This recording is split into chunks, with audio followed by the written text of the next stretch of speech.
Lisa Kane stood in the metal room with her hands tied behind her back. 5 old men in blue uniforms sat at a long table in front of her. They looked angry, very angry. "You broke the rules," said Admiral Carter Brooks. He used to be her friend, but now his voice was cold like ice. "You talked to the monsters. You put everyone in danger." Lisa wanted to tell them they were wrong.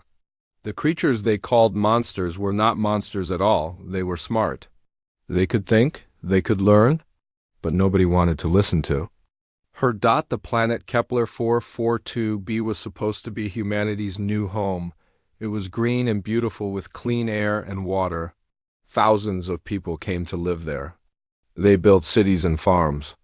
Everything was good for 2 years. Then the apex beasts came out of the deep forests. The first person to see one was a farmer named Pete Johnson. He was checking his cornfields when something huge stepped out of the trees. It was 12 feet tall with hard shell skin like a giant bug.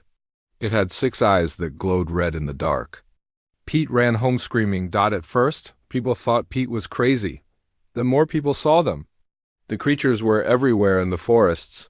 They watched the human settlements but did not attack. Not yet. The Colonial Council sent soldiers to drive them away. Big mistake. The creatures were not just big and strong. They were smart. They knew how to fight as a team. They had weapons that could cut through metal like butter. In 2 months, 7 human settlements were destroyed. Thousands of people died. The creatures seemed to know exactly where to attack and when. They never fought fair battles. They came at night. They hid fast and disappeared into the trees. Lisa was a commander in the Colonial Defense Force. She had fought in many battles and won them all. But these creatures were different. Every time she thought she understood how they fought, they changed their plans. After the battle at New Portland, Lisa found something strange. The creatures had destroyed the military base but left the hospital alone. They killed soldiers but let doctors and nurses escape. Why would monsters do that? She started watching them more carefully.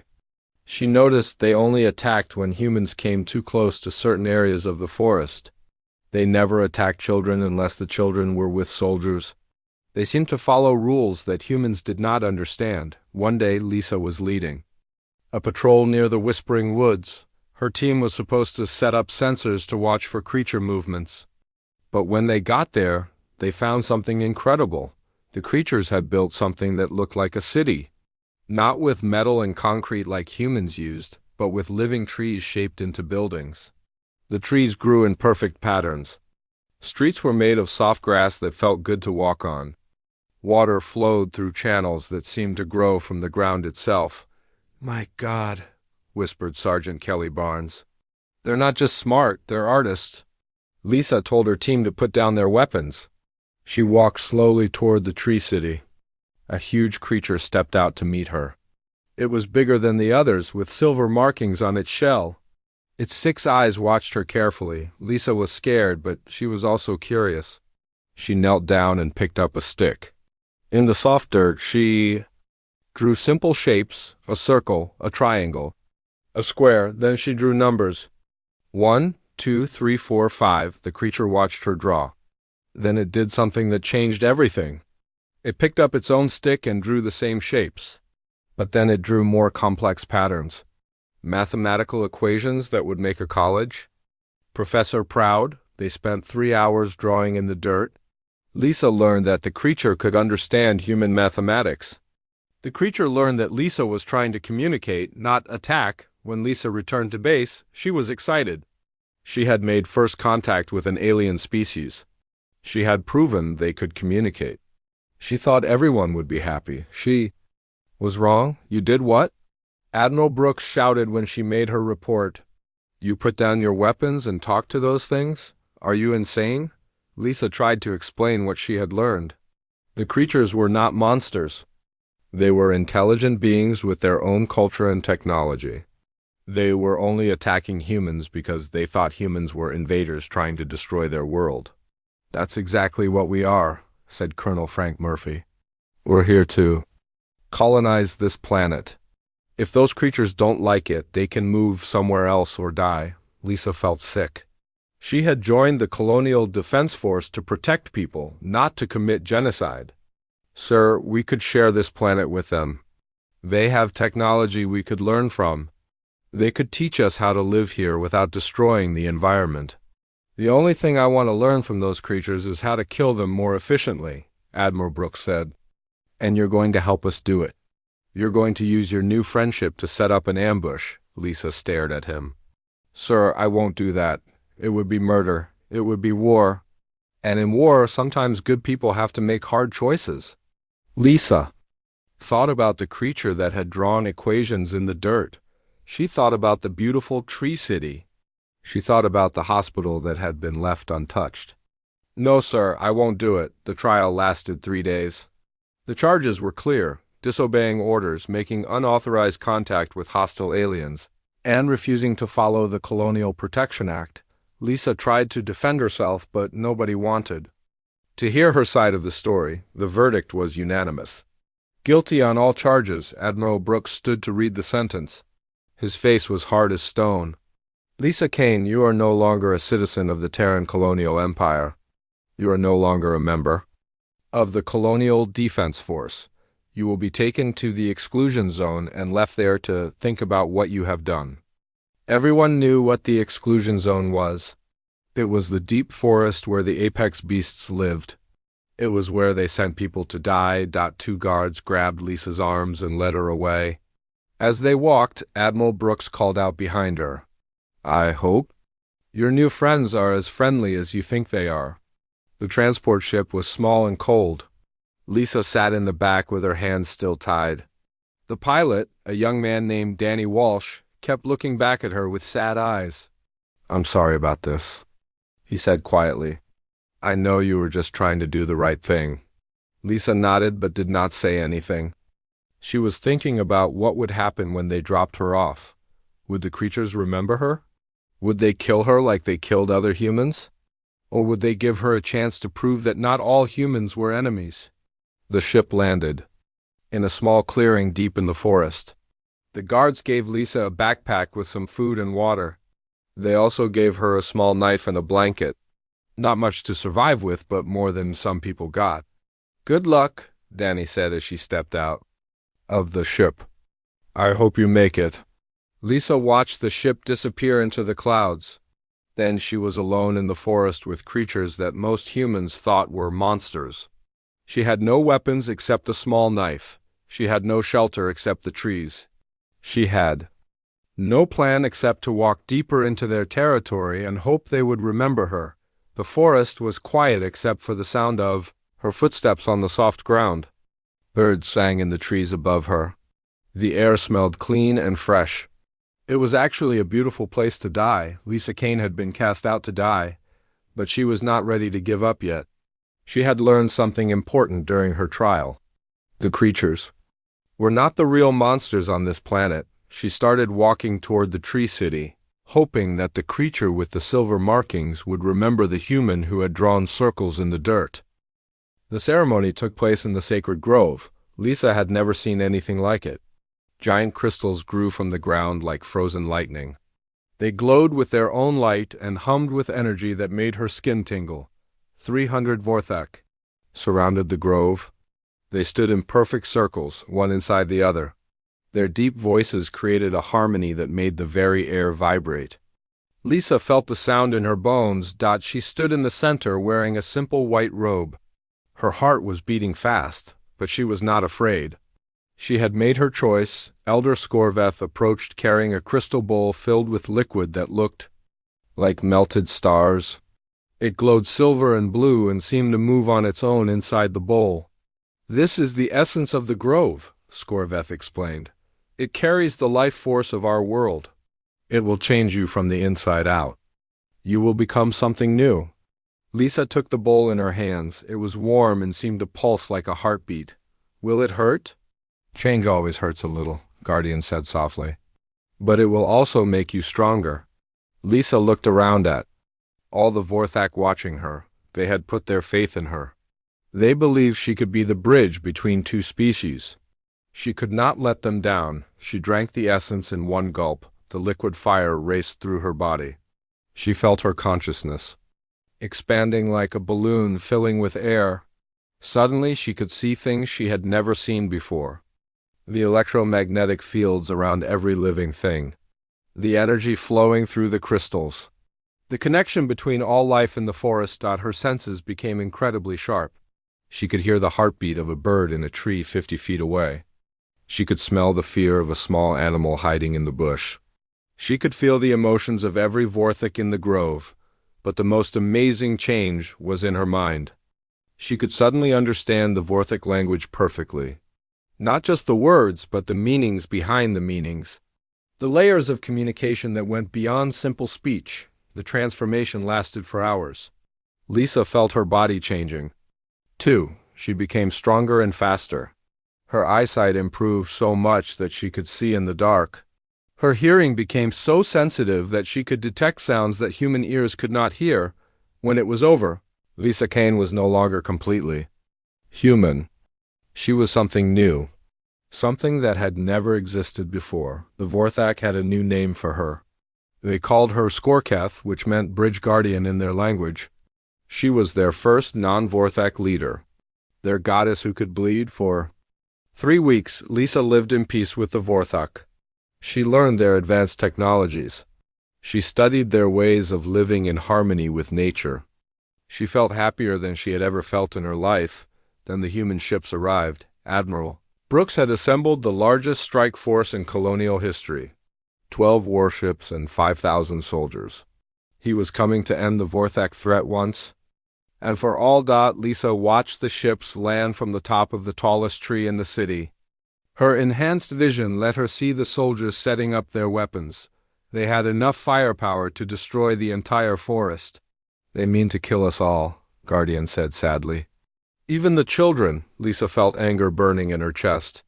These were her people, but they were acting like the devourers from the old stories. They wanted to destroy everything they did not understand. No, she said firmly, I will not let that happen. The Vorthok had been preparing for this day. They had weapons too, but they were different from human weapons. They used the forest itself as their ally. They could make the trees move. They could call the animals to help them. They could become invisible among the plants, but Lisa had a better idea. She had learned something important during her transformation. She could do more than just talk to both sides. She could show them the truth. Using captured human communication equipment, Lisa sent a message to every human colony in the sector. She broadcast everything she had learned about the Vorthok. Their history, their technology, their wisdom. Most importantly, she broadcast the truth about what humanity was becoming. Look at yourselves, she said in her message. You are becoming the devourers. You take and never give back. You destroy worlds instead of building them. You kill people instead of learning from them. She showed them pictures of the Vorthok homeworld before and after the devourers came. The beautiful oceans turned into empty basins. The green forest turned into bare dirt. The cities turned into ruins. This is what happens when a species cares only about taking, Lisa said. This is what will happen to humanity if you do not change. The message split the colonial council. Some leaders wanted to ignore it and continue the attack, but others began to have doubts. Commander Jake Rivers, who had served with Lisa before her exile, started asking difficult questions. What if she is right? He asked Admiral Brooks. What if we are the monsters in this story? Admiral Brooks refused to listen. She's a traitor who has been brainwashed by aliens. We will destroy her and her monster friends. The first battle happened in Crimson Valley. Admiral Brooks expected an easy victory. Instead, his forces found themselves fighting an enemy that seemed to be everywhere and nowhere at once. The Vorthok could disappear into the forest like ghosts. They could communicate across miles without radios. They could predict human movements before the humans made them, but the real surprise was Lisa herself. She fought alongside the Vorthok, but she fought with human tactics and Vorthok abilities. She was faster than any human and smarter than any Vorthok. She was becoming something that both species could follow. The battle lasted 3 days. Both sides lost many people. The humans had better weapons, but the Vorthak had better knowledge of the land. Neither side could win. On the fourth day, Lisa made a decision that shocked everyone. She walked alone into the human base camp carrying nothing but a white flag and a datapad. She had come to offer Admiral Brooks a choice that would decide the future of both species. "I have something to show you," she told her former commander. "Something that will change everything." Admiral Brooks looked at her with a mixture of anger and sadness. She had been his best student once, now she looked different. Stronger, more confident, but also less human. "What do you want, Lisa?" "I want to save both our species from extinction," she said. "And I can prove to you that we are running out of time." She activated the datapad. It showed star charts and mathematical projections that made Admiral Brooks frown. "This is impossible," he said. "No," Lisa replied. "This is inevitable. Unless we change everything we think we know about survival." The data showed that humanity's current path would lead to the same fate as the Devourers. Complete destruction within 200 years, but it also showed another path. A path where humans and Vorthak worked together to build something neither species could build alone. Admiral Brooks stared at the projections for a long time. Then he looked at Lisa with new understanding. "What are you proposing?" "Partnership instead of conquest," Lisa said. "Let me show you what we could become together." Lisa stood in the command tent surrounded by soldiers with guns pointed at her, but she was not afraid. She had become something more than human, and fear was something she had left behind. Admiral Brooks stared at the datapad she had given him. The numbers were clear and terrible. Humanity was using up resources faster than planets could replace them. In 200 years, every world humans touched would be dead like the Vorthak homeworld. "These calculations must be wrong, Admiral," Brooks said, but his voice was not confident. "Check them yourself," Lisa replied. "Use your own computers. Ask your own scientists. The math does not lie." Commander Jake Rivers looked over the Admiral's shoulder at the data. His face went pale. "Sir, if these numbers are right, we are killing ourselves slowly but surely." Lisa activated another section of the datapad. "But there is another way. The Vorthak have lived for 10,000 years without destroying their worlds. They know how to take what they need without poisoning what they leave behind." The holographic display showed images of Vorthak settlements on other worlds. Cities that grew instead of being built. Farms that made the soil richer instead of poorer. Factories that cleaned the air instead of polluting it. "This is impossible," said Colonel Mark Davis. "You cannot have technology without waste. You cannot have progress without destruction." "You cannot have it with human technology," Lisa agreed. "But Vorthak technology is different. They work with nature instead of fighting against it." She showed them energy systems that drew power from stellar wind. Manufacturing processes that grew materials from living organisms. Transportation that used magnetic fields instead of burning fuel. "They want to share this knowledge with us," Lisa continued. "But only if we prove we can be trusted. Only if we stop trying to conquer everything we touch." Admiral Brooks was quiet for a long time. He studied the projections again and again. Finally, he looked up at Lisa with tired eyes. "What exactly are you proposing? A partnership?" "Humans and Vorthak working together. We share our creativity and adaptability. They share their wisdom and technology. Together we build something neither species could build alone." "And what about the war? What about the people who have already died?" Lisa felt sadness wash over her. "The dead cannot be brought back. But we can make sure they did not die for nothing. We can build a future they would be proud of." Commander Rivers stepped forward. "Sir, maybe we should consider this. We came here to protect humanity's future. If she is right, we are destroying that future ourselves." Admiral Brooks looked around the tent at his officers. Some looked angry, some looked confused, some looked hopeful. "You are asking me to trust aliens who have killed our people." "I am asking you to trust humans who want to learn from their mistakes," Lisa said. "The Vorthak attacked us because they thought we were devourers. We attacked them because we thought they were monsters. Both sides were wrong." Lisa pulled up another display. It showed a hybrid settlement that she and the Vorthag had been planning, humans and Vorthag living and working together. Children of both species playing in the same gardens. "This is what we could build," she said. "A new kind of civilization. One that grows stronger by growing together." Admiral Brooks stared at the image for a long time. Then he made a decision that surprised everyone, including himself. "Stand down all weapons," he ordered. "I want to see this Vorthak city for myself." The next day, Admiral Brooks and a small group of officers walked into the Tree City.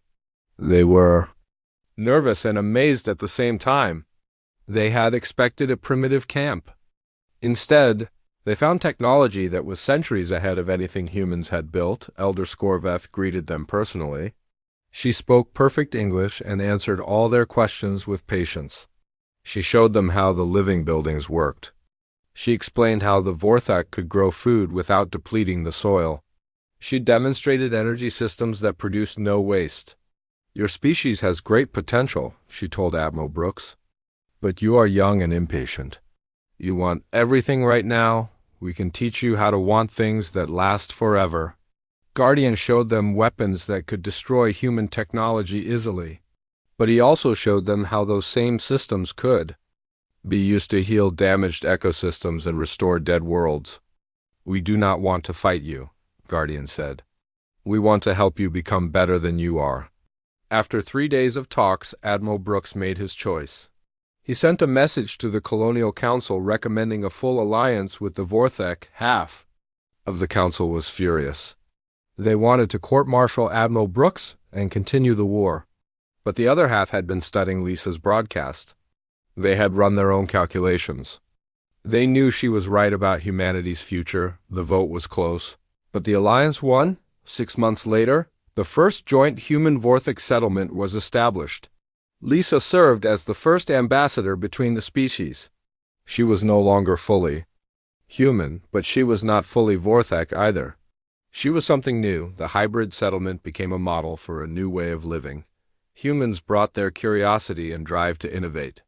Vorthak brought their wisdom and sustainable technology. Together, they created marvels that neither species could have imagined alone. Children grew up speaking both languages. Scientists worked together on projects that solved problems both species had struggled with for centuries. Artists created beauty that combined human emotion with Vorthak harmony. Other worlds began to copy the model. Soon, hybrid settlements spread across dozens of planets. The galaxy watched as humanity learned to grow instead of just consuming. Years later, Lisa stood in the sacred grove where she had been transformed. Guardian was beside her, now her closest friend and advisor. They watched human and Vorthak children playing together under the crystal trees. "Do you ever regret your choice?" Guardian asked. Lisa smiled. She had lost her humanity, but she had gained something more valuable.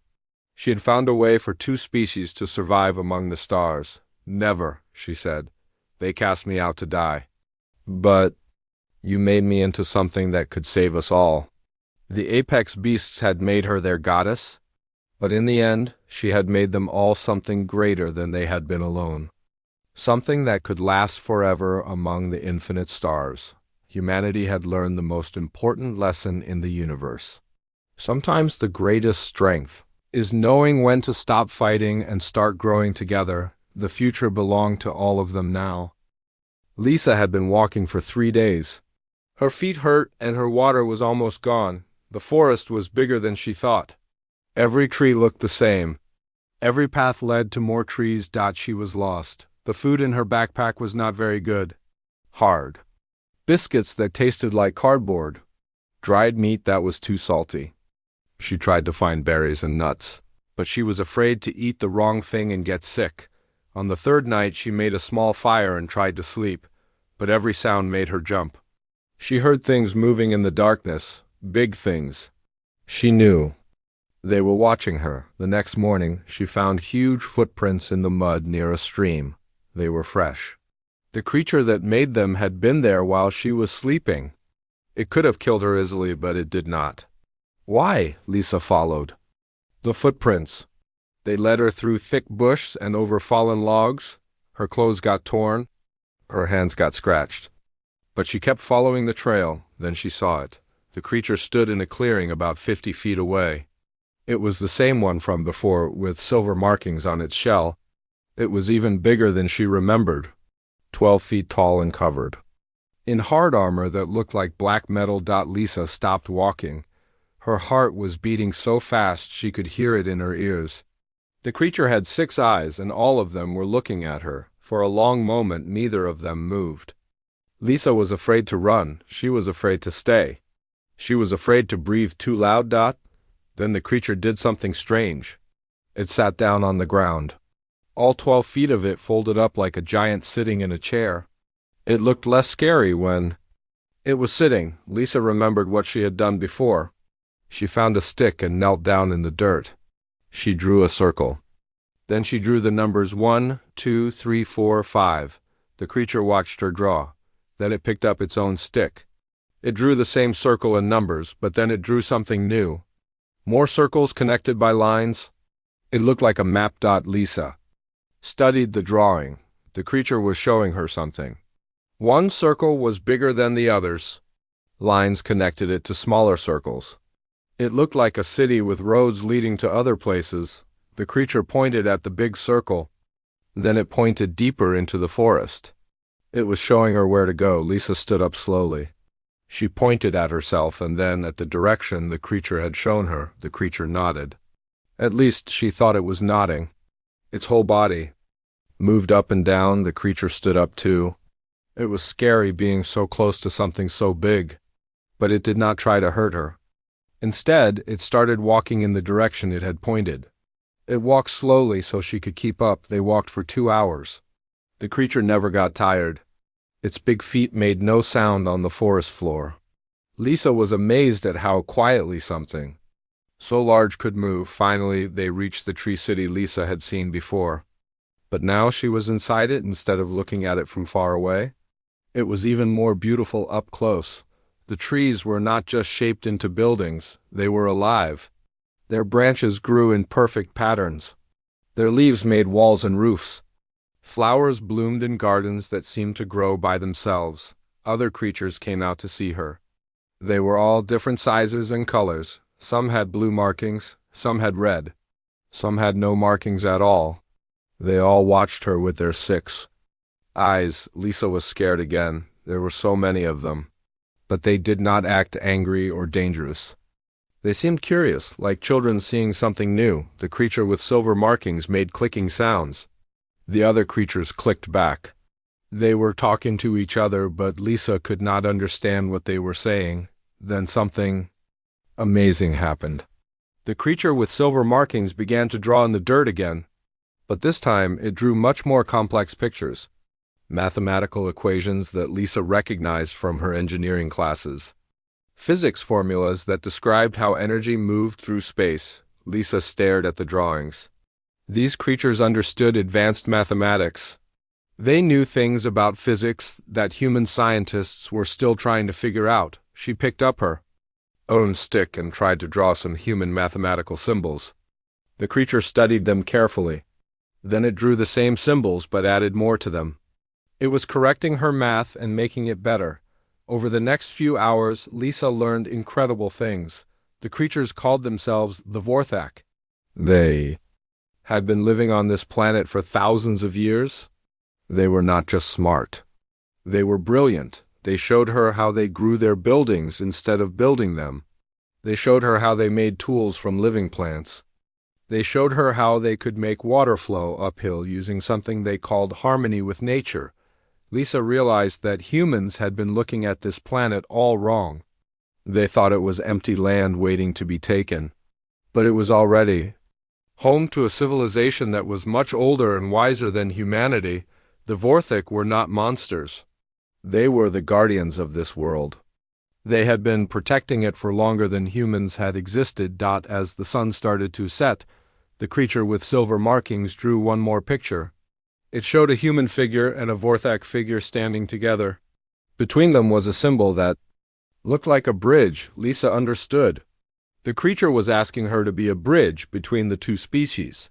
It wanted her to help humans and Vorthak understand each other instead of fighting, but how could she do that? She was just one person. The humans had thrown her away. The Vorthak barely knew her. The creature seemed to understand her doubt. It drew more pictures. These showed many humans and many Vorthak living together, working together, building things. Together, it was showing her a dream of what could be. A future where both species shared the planet in peace. Lisa looked around at the tree city. She looked at the Vorthak watching her with their intelligent eyes. She thought about Admiral Brooks and his plans to destroy these people. The choice was simple. She could try to get back to the human settlements and warn them about what they were really fighting. Or she could stay here and learn from the Vorthak. Maybe find a way to stop a war that would destroy both species. Lisa made her decision. She drew a picture of herself standing with the Vorthak. She pointed to herself and then to the tree city. She was staying. The creature with silver markings made a sound that might have been laughter. The other Vorthak clicked happily. They had found their bridge between two worlds. Lisa Kane had been cast out to die. But instead, she had found something more valuable than her old life. She had found a chance to save two species from destroying each other. The real work was just beginning. Lisa had been living with the Vorthak for 2 weeks. Every day was like going to school, but the most amazing school in the universe, the creature with silver markings, had a name. It was a sound like clicking and humming that Lisa could not make with her human mouth, so she called him Guardian. He seemed to like that name. Guardian taught her the Vorthak language. It was not just words. It was also body movements and clicking sounds and even smells. The Vorthak could say things with their whole bodies that humans needed many words to explain. Lisa learned that the Vorthak were very old. Not just old as individuals, but old as a species. They had been traveling between stars for thousands of years before humans even learned to make fire. But they were not conquerors like humans. They were refugees. Guardian showed her pictures carved into the walls of the oldest trees. The pictures told a story that made Lisa feel sick to her stomach. Long ago, the Vorthak lived on a beautiful world with blue oceans and green forests. They had cities that grew from living coral and machines that ran on sunlight and wind. They lived in peace for thousands of years. Then the Devourers came. The Devourers looked almost like humans. They had 2 arms and 2 legs and 1 head. But they were different in a terrible way. They could not create anything. They could only take and destroy and consume. The Devourers stripped the Vorthak homeworld bare. They cut down all the forests. They drained all the oceans. They dug up all the mountains. When there was nothing left to take, they moved on to the next world. The Vorthak who survived became wanderers. They searched the galaxy for a new home. They found many worlds, but they were always careful. They never took more than they needed. They never destroyed what they could not replace. When they found Kepler 442b, they thought they had found paradise. The world was perfect. Clean air, fresh water, rich soil. They could build a new civilization here. Then the humans arrived. At first, the Vorthak watched from the forests. The humans seemed different from the Devourers. They built cities, but they also planted gardens. They took resources, but they also grew food. Maybe these creatures could be trusted, but then the humans started cutting down forests to make more farms. They started digging mines to get metals and minerals. They started building factories that made the air dirty. The Vorthak had seen this before. It was exactly how the Devourers had started on their homeworld. That was why they attacked the human settlements. They were not being cruel. They were protecting their new home from what they thought were Devourers in disguise. Guardian showed Lisa the most important picture on the tree walls. It showed a figure that was not quite Vorthak and not quite human. It was standing between the two species with its arms stretched out like a bridge. The bridge walker, Guardian said in his clicking language. Our prophecies told us that one day a member of the new species would come to us. This being would be different from the others. It would understand both sides and help us find peace. Lisa stared at the picture. You think I'm this bridge? Walker? Guardian nodded. You are the first human to try to communicate instead of fight. You are the first to show respect for our ways. You are the first to see us as people instead of monsters. Lisa felt the weight of responsibility settling on her shoulders. But I am just one person. How can I stop a war between two species? Guardian led her to the center of the tree city. There, the oldest and wisest Vorthak were waiting. They were called the Elder Circle. Some of them were over 500 years old. The eldest was named Scorveth. She was so old that her shell had turned from black to silver. Her 6 eyes glowed with wisdom that came from centuries of experience. Lisa Kane, Scorveth said in perfect English. We have been waiting for you, Lisa was shocked. You speak. My language? We speak many languages. We have been watching your species for 50 years. We learned your words from your radio signals and television broadcasts. We know more about humans than you might think. Scorveth gestured for Lisa to sit. We have made a decision. We want to offer you something that no human has ever been offered before. We want you to become one of us. Lisa did not understand. What do you mean? We have a ceremony that can change you. It will make you part Vorthak and part human. You will be able to understand both species perfectly. You will be able to speak for both sides. You will truly become the bridge walker. Lisa felt scared and excited at the same time. What would happen to me? You would gain our abilities. You would be stronger and faster. You would live much longer. You would be able to sense things that humans cannot sense. But you would also lose some of your humanity. You would become something new. Lisa thought about this carefully. If she agreed, she would never be fully human again. She would never be able to go back to her old life. But if she refused, the war between humans and Vorthak would continue. Thousands of people on both sides would die. If I do this, will it really help? Can I really stop the fighting? Scorveth smiled. It was strange to see a smile on a face with 6 eyes and no lips. We believe you can. Our technology and your human creativity together could build a new kind of civilization. One that takes only what it needs and gives back more than it takes. Lisa looked around at the tree city. The Vorthak had built something beautiful without destroying the forest. They had lived here for years without poisoning the air or water. They had found a way to have technology and nature at the same time. Maybe humans could learn to do the same. What about my own people? They cast me out. They called me a traitor. Some did, Scorveth agreed. But not all? There are humans who think like you do. Humans who want to build instead of destroy. If you become the bridge walker, you can find them and bring them here. Lisa made her decision. I will do it, the Elder Circle clicked happily. Guardian touched her shoulder gently with one of his huge hands. The ceremony will take place tomorrow night when both moons are full, Scorveth said. After that, you will be something that has never existed before. Part human, part Vorthak, and completely new. Lisa looked up at the sky through the living roof of the tree city. Tomorrow night she would stop being human. She would become something else. Something that could save both species. She was not afraid. She was ready to become the bridge between two worlds.